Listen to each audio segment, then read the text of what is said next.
कर्पूरे गौरं करुणावतारं संसारसारं भुजगेन्द्रहारं सदा वसन्तं हृदयारविन्दे भवं भवानी सहितं नमामि भवं भवानी सहितं नमामि। आज हम सुनते हैं श्रावण मास महात्म कथा का 9वां अध्याय। इसके पहले के अध्याय में आप लोगों ने सुना, इतना प्यार दिया, मेरे वीडियो को लाइक किया और शेयर किया और मेरे चैनल को भी सब्सक्राइब किया। इन सब के लिए आप लोगों को तहे दिल से धन्यवाद। अब हम 9वां अध्याय का पूरा भक्तिपूर्वक रसपान करेंगे। शुक्रवार जीवंतिका व्रत की कथा। ईश्वर बोले, हे सनत कुमार, इसके बाद अब मैं शुक्रवार व्रत का आख्यान करूँगा, जिसे सुनकर मनुष्य संपूर्ण आपदा से मुक्त हो जाता है।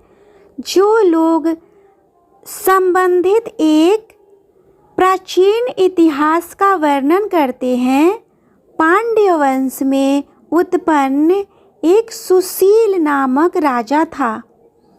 अत्यधिक प्रयत्न करने पर भी उसे पुत्र प्राप्ति नहीं हो सकी। उसके सर्वगुण संपन्न सुकेशी नामक भार्या थी। जब उसे संतान न हुए तब वह बड़ी चिंता में पड़ गई। तब स्त्री स्वभाव के कारण अति साहसयुक्त मन वाली उसने मासिक धर्म के समय प्रत्येक महीने में वस्त्र के टुकड़ों को अपने उदर पर बांधकर उदर को बड़ा बना लिया और अपनी प्रसूति का अनुकरण करने वाली किसी अन्य गर्भिणी स्त्री को ढूंढने लगी। भावी देव योग से उसके पुरोहित की पत्नी गर्भिणी थी। तब कपट करने वाली राजा की पत्नी ने किसी प्रसव कराने वाली को इस कार्य में लगा दिया और उसे एकांत में बहुत धन देकर वह रानी चली गई। उसके बाद रानी को गर्भिणी जानकर राजा ने उसका पुंसवन और अनवलोभन संस्कार किया। 8वां महीना होने पर श्रीमंतोन्नयन संस्कार के समय राजा अत्यंत हर्षित हुए। इसके बाद उस पुरोहित पत्नी का प्रसव काल सुनकर वह रानी भी उसी के समान प्रसव संबंधी चेष्टाएं करने लगी। पुरोहित की पत्नी चूंकि पहली बार गर्भवती थी, अतः प्रसूति कार्य के प्रति वह अनभिज्ञ थी और केवल प्रसव कराने वाली दाई के ही कहने में स्थिर थी।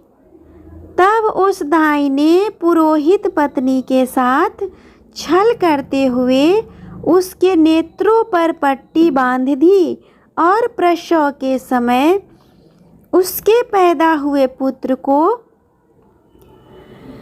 किसी के हाथ से रानी के पास पहुंचा दिया। इस बात को कोई भी जान न सका। उसके बाद रानी ने उस पुत्र को लेकर यह घोषित कर दिया कि मुझे पुत्र रत्न की प्राप्ति हुई है। इन सब के बाद दाई ने पुरोहित की पत्नी की आंखों की पट्टी खोल दी। दाई अपने साथ मांस का एक पिंड लाई थी और वह उसे दिखा दिया कि उसके सामने आश्चर्य तथा दुख प्रकट करने लगी कि यह कैसा अनिष्ट हो गया। आप कहने लगी कि अपने पुरोहित पति से इसकी शांति जरूर करवा लेना। कहने लगी कि संतान नहीं हुई कोई बात नहीं, पर तुम जीवित हो यह अच्छी बात है। इस पर पुरोहित पत्नी को अपने प्रसव के स्पर्श चिंतन से बहुत संदेह हुआ।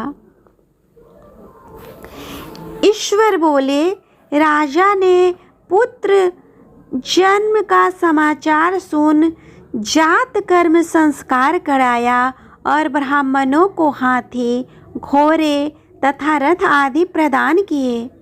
राजा ने कारागार में पड़े सभी कैदियों को प्रसन्नतापूर्वक मुक्त करा दिया। उसके बाद राजा ने सूतक के अंत में नामकर्म तथा अन्य सभी संस्कार किए। उन्होंने पुत्र का नाम प्रियव्रत रखा। हे सनत कुमार, श्रावण मास के आने पर पुरोहित की पत्नी ने शुक्रवार के दिन भक्ति पूर्वक देवी जीवंतिका का पूजन किया। दीवार पर अनेक बालकों सहित देवी जीवंतिका की मूर्ति लगाकर पुष्प तथा माला से उसकी पूजा करके गोधूम की पीठी से बनाए गए 5 दीपक उनके सम्मुख उसने जलाए और स्वयं भी गोधूली का पूर्ण भक्षण किया और उसकी मूर्ति पर चावल फेंका और कहा, हे जीवंती, हे करुणार्णवे, जहाँ भी मेरा पुत्र विद्वान हो आप उसकी रक्षा करना। यह प्रार्थना करके उसने कथा सुनकर यथाविधि नमस्कार किया तथा जीवंतिका की कृपा से वह बालक दीर्घायु हो गया और देवी उसकी माता की श्रद्धा भक्ति के कारण दिन रात उस बालक की रक्षा करने लगे। इस प्रकार कुछ समय बीतने पर राजा की मृत्यु हो गई। तब पितृभक्त उनके पुत्र ने उसकी पारलौकिक क्रिया संपन्न की। इसके बाद मंत्रियों तथा पुरोहितों ने प्रियव्रत को राज्य का पर अभिषिक्त किया। तब कुछ वर्षों तक प्रजा का पालन करके तथा राज्य भोग कर वह पितरों के ऋण से मुक्ति के लिए गया जाने की तैयारी करने लगा। राज्य का भार वृद्ध मंत्रियों पर भक्ति पूर्वक सौंपकर और स्वयं के राजा होने का भाव त्याग कर उसने कार्पटीक का वेश धारण कर लिया और गया के लिए प्रस्थान किया।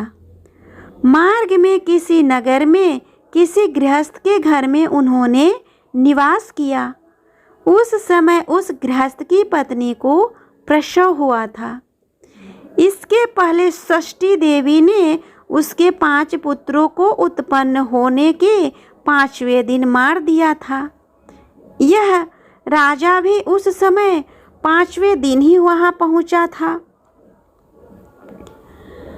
रात में राजा के सो जाने पर उस बच्चे को ले जाने के लिए षष्ठी देवी आई। जीवंतिका देवी ने उस षष्ठी देवी को यह कहकर रोका कि राजा को लांघकर मत जाओ। तब जीवंतिका के रोकने पर वह षष्ठी जैसे आई थी वह वैसे ही चली गई। इस प्रकार उस गृहस्थ स्वामी ने उस बालक को 5वें दिन जीवित रूप में प्राप्त किया। ये लोग इतने प्रभाव वाले हैं, यह देखकर उस गृहस्थ ने राजा से प्रार्थना की, हे राजन, आपका निवास आज के दिन मेरे ही घर में हो। हे प्रभु, आपकी कृपा से मेरा यह 6ठा पुत्र जीवित रह गया है। उसके इस प्रकार प्रार्थना करने पर करुणा निधि उस राजा ने कहा कि मुझे तो गया जाना है। तब राजा गया के लिए प्रस्थान कर दिए। वह पिंडदान करते समय विष्णुपद वेदी पर कुछ अद्भुत घटना हुई। उस पिंड को ग्रहण करने के लिए 2 हाथ निकल कर आए। तब महान विस्मय युक्त राजा संशय में पड़ गए और पुनः पिंडदान कराने वाले ब्राह्मण के कहने पर उन्होंने विष्णुपाद पर पिंड रख दिया। इसके बाद उन्होंने किसी ज्ञानी तथा सत्यवादी ब्राह्मण से इस विषय में पूछा। तब उस ब्राह्मण ने उनसे कहा कि ये दोनों हाथ आपके पितरों के थे। इसमें संदेह हो तो घर जाकर अपनी माता से पूछ लीजिए, वह बता देगी। तब राजा चिंतित तथा दुखी हुए और मन में अनेक बातें सोचने विचारने लगे। वे यात्रा करके पुनः वहां गए जहां वह बालक जीवित हुआ था। उस समय भी उस स्त्री के पुत्र उत्पन्न हुआ था और वह उसका 5वां दिन था। वह जो दूसरा पुत्र हुआ था उसे लेने रात में फिर वही षष्ठी देवी आई। तब जीवंतिका ने दोबारा रोके जाने पर उस षष्ठी देवी ने उनसे कहा, इसका ऐसा क्या कृत्य है अथवा क्या इसकी माता तुम्हारा व्रत करती है जो तुम रात दिन इसकी रक्षा करती हो। तब षष्ठी का यह वचन सुनकर जीवंती ने धीरे से मुस्कुराकर उसका सारा कारण बताया। उस समय राजा शयन का बहाना बनाकर वास्तविकता जानने के लिए जगा रहा था। अतः उन्होंने जीवंती और षष्ठी दोनों की बातचीत सुन ली। जीवंती ने कहा, हे षष्ठी, श्रावण मास में शुक्रवार को इसकी माता मेरे पूजन में रत रहती है और व्रत के संपूर्ण नियम का पालन करती है। वह सब मैं आपको बताती हूँ। वह हरे रंग का वस्त्र तथा कंचुकी नहीं पहनती और हाथ में उस रंग की चूड़ी भी नहीं धारण करती। वह चावल के धोने के जल को कभी नहीं लांघती। हरे पत्तों के मंडप के नीचे नहीं जाती और हरे वर्ण का होने के कारण करेले का साग भी वह नहीं खाती। यह सब वह मेरी प्रसन्नता के लिए करती है। अतः मैं उसके पुत्र को किसी को मारने नहीं दूंगी। यह बात सुनकर राजा प्रियव्रत अपने नगर को चले गए। उनके देश के सभी नागरिक स्वागत के लिए आए। तब राजा ने अपनी माता से पूछा, हे माता, क्या तुम जीवंतिका देवी का व्रत करती हो? इस पर उसने कहा कि मैं तो इस व्रत को जानती भी नहीं हूँ। उसके बाद राजा ने गया यात्रा का समुचित फल प्राप्त करने के लिए ब्राह्मणों तथा सुवासिनी स्त्रियों को भोजन कराने की इच्छा से उन्हें निमंत्रित किया और व्रत की परीक्षा लेने के लिए सुवासिनियों को वस्त्र, कंचुकी तथा कंकन भेजकर कहलाया कि आप सभी को भोजन के लिए राजभवन में आना है। तब पुरोहित की पत्नी ने दूत से कहा कि मैं हरे रंग की कोई वस्तु कभी ग्रहण नहीं करूंगी। राजा ने पास आकर दूत ने उसके द्वारा कही गई बात राजा को बता दी।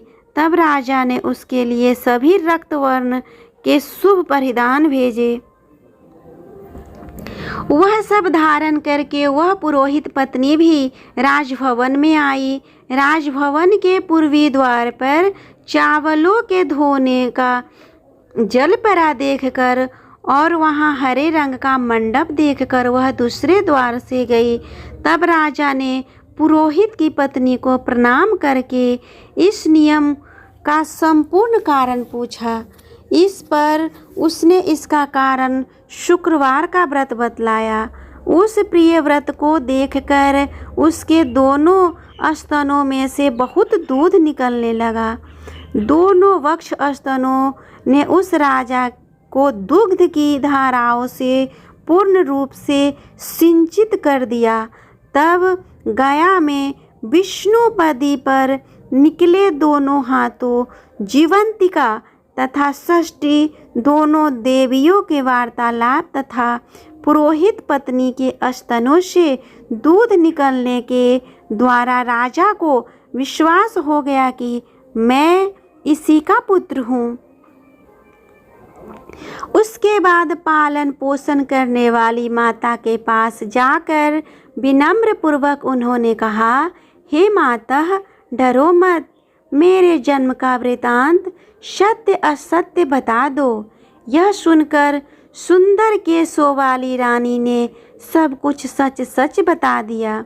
तब प्रसन्न होकर उन्होंने जन्म देने वाले अपने माता पिता को नमस्कार किया और संपत्ति से वृद्धि को प्राप्त कराया। वे दोनों भी परम आनंदित हुए। एक दिन राजा प्रियव्रत ने रात में देवी जीवंती से प्रार्थना की, हे जीवंती, मेरे पिता तो ये हैं, तो फिर गया में वे दोनों हाथ कौन निकल आए थे? तब देवी ने स्वप्न में आकर संशय का नाश करने वाला वाक्य कहा, हे प्रियव्रत, मैंने तुम्हें विश्वास दिलाने के लिए ही यह माया की थी, इसमें संदेह नहीं है। हे सनत कुमार, यह सब मैंने आपको बता दिया।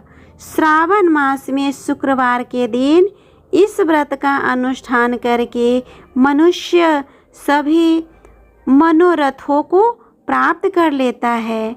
इस प्रकार श्री स्कंद पुराण के अंतर्गत ईश्वर सनत कुमार संवाद में श्रावण मास महात्म की शुक्रवार जीवंतिका व्रत कथन नामक 9वां अध्याय पूर्ण हुआ।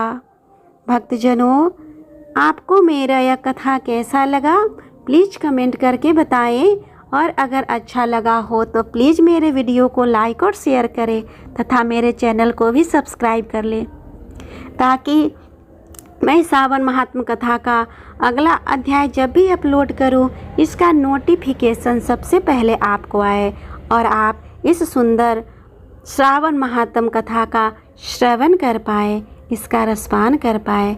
इसके साथ ही मैंने अपने चैनल पे श्रावण मास के शुभ अवसर पर शिव पुराण कथा का वीडियो भी अपलोड कर रही हूँ, जो कि बहुत ही कल्याणकारी है। यदि आप चाहे तो उसका भी श्रवण कर सकते हैं और शिव की कृपा प्राप्त कर सकते हैं। तब तक के लिए भगवान शिव शंकर आप सभी पे अपनी कृपा बनाए रखे। श्री शिवाय नमस्तुभ्यं भक्तजनों।